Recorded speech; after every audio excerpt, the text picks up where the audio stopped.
This week, we celebrate Resurrection Sunday, the day Jesus restored hope to the hopeless and sealed our ability to overcome sin and death. Being in Holy Week, we know about Palm Sunday and the triumphal entry, Maundy Thursday and the Last Supper, Good Friday, the arrest, trial, torture, crucifixion, and burial of Jesus, and of course, Resurrection Sunday. What we don't seem to know is what Jesus did on Saturday. I call this day Silent Saturday, because the church as a whole never talks about it.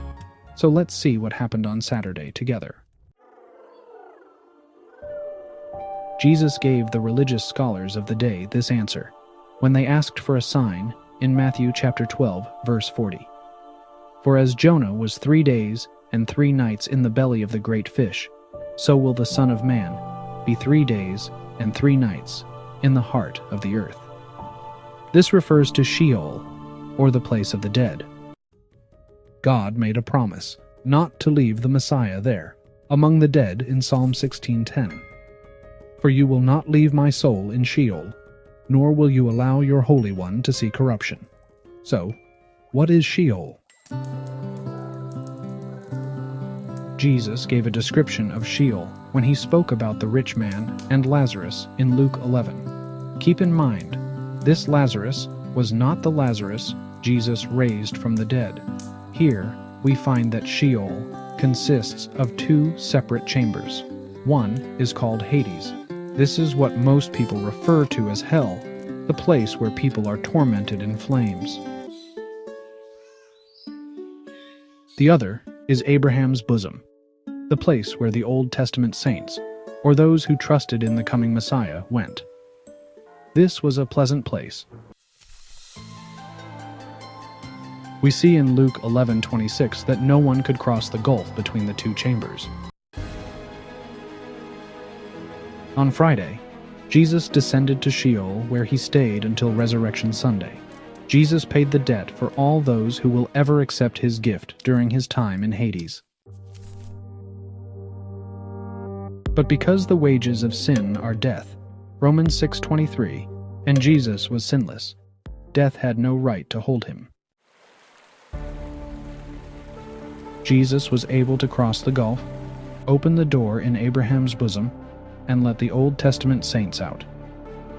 That's recorded in Matthew chapter 27, verses 51 to 53. Then, behold, the veil of the temple was torn in 2 from top to bottom, and the earth quaked, and the rocks were split, and the graves were opened, and many bodies of the saints who had fallen asleep were raised. And coming out of the graves after his resurrection, they went into the holy city and appeared to many. On Resurrection Sunday, when Jesus made atonement for sin in heaven, where it started with Lucifer, the gates of heaven were opened to the redeemed.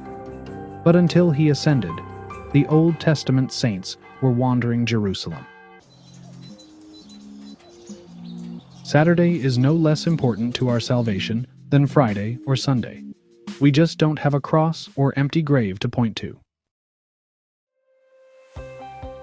Today you have the option to choose where you will spend eternity.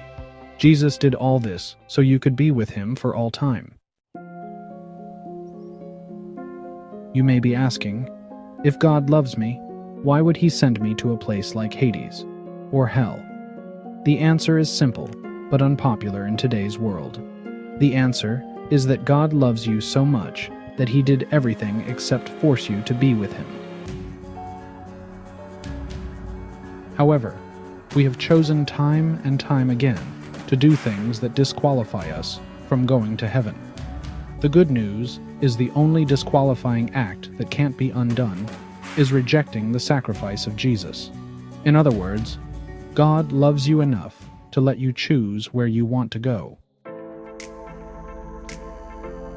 And if you choose to reject his offer, the truth is, it's your entitlement and selfishness that's actually keeping you from going to heaven.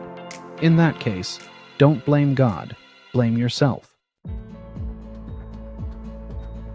Because, in the end, You are the only one responsible for where your soul will spend eternity. This choice is found in Deuteronomy chapter 30, verse 19. I call heaven and earth as witnesses today against you, that I have set before you life and death, blessing and cursing. Therefore choose life, that both you and your descendants may live. I hope this answered the question of what Jesus did on Saturday.